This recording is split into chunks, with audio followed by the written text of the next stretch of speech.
voluntary arrangement. Telling voters to shut up is never enough. So in this case, tonight, there's only one way to lower the national temperature and unite the country. We need to find out exactly what happened in this election. And there are questions, and that means we have to answer them. For example, in Pennsylvania, Nevada, and Michigan, the Trump campaign has now collected signed affidavits that attest to criminal activity during the voting process. In the city of Detroit, witnesses have alleged under oath that ballots were improperly backdated and counted without matching signatures. One poll watcher alleges that 40,000 late unsealed absentee ballots were counted orally, and all of them went for Democrats. In the state of Nevada, 8 whistleblowers from within the Nevada Election Department say they witnessed voter fraud abetted by other election officials and by their supervisors.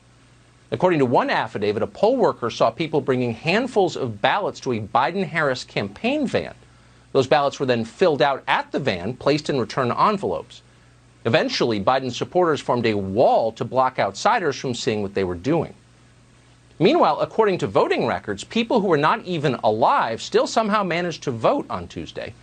In New York, deceased voters cast absentee ballots. On October 9th in Nevada, a man called Fred Stokes Jr. mailed in his vote. The only problem was Fred Stokes Jr. died 3 years ago at the age of 92. The Republican Party of Nevada says it is aware of hundreds of other potential cases of dead people casting ballots. In Pennsylvania, records show turnout from several people who were born in the 19th century. They apparently rose from their graves to vote. Now, all of that is real. We spent all weekend checking it.